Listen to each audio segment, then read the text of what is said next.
Hey everybody, Matthew Collar here inside TCO Performance Center following the Minnesota Vikings night practice. Maybe if you listen close, you can even hear the fireworks going on outside, as that's the way they end the night practice every year. There was not a whole lot of fireworks though on the field. In years past, we've seen the night practice feature a lot of downfield passing, but today it was not so much for the offense, first, second, or third team. The first team offense struggled quite a bit throughout the practice, including having trouble getting it into the end zone during the red zone drills. Kirk Cousins had to run one in and then failed on another drill. But on the final drive that the first team offense took, Cousins was able to lead them down into field goal position and have Greg Joseph finish off the drive with a long field goal. Now, I think tonight was a sign of this team, and the first team offense still has a ways to go as they learn a new scheme under Kevin O'Connell. You saw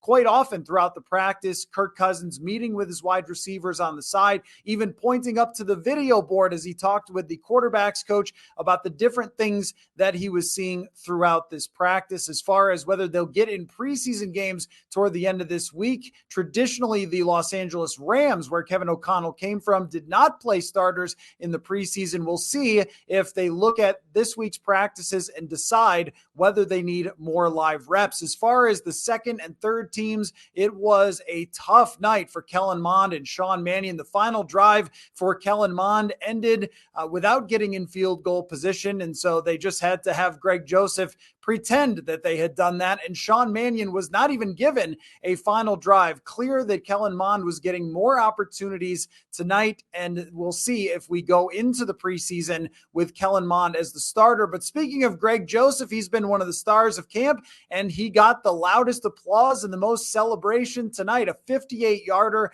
to finish off the drill. On the whole, he was 7 for 8, missed just one kick wide left on a 41-yarder, but he has missed just that kick over the last 3 times that he's gone out there and kicked for the Vikings, so he continues to stay strong. A couple other players that stuck out here tonight: Tristan Jackson, who is an undrafted free agent, a guy who's had some time with the Los Angeles Rams and then signed here with the Vikings, moving up to play a lot with the second team, as we saw Albert Wilson largely with the third team tonight. Amir Smith-Marset, BC Johnson, also the wide receivers out on the second team. The tight end situation seems to be very fluid. Zach Davidson did catch a touchdown in one of the goal line drills where the Vikings were successful with their first team.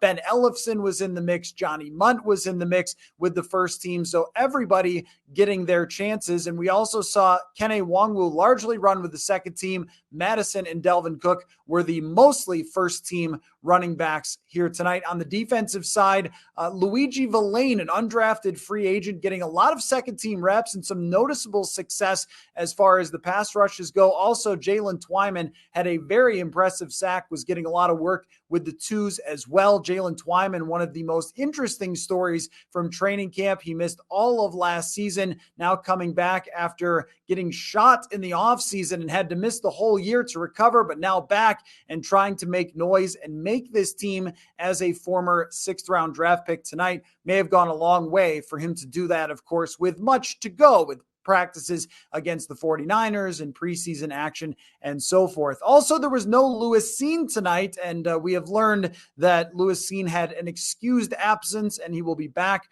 with the team on Wednesday, so nothing to fear with the first-round draft pick Lewis Cine. Caleb Evans, Dan Cena also were not practicing here tonight. So we'll get back on the practice field on Wednesday as we continue to cover training camp here on Purple Insider. Make sure you check out the Purple Insider podcast every single day, podcasting wherever you get your podcasts, and purpleinsider.com for our written coverage. Catch you next time.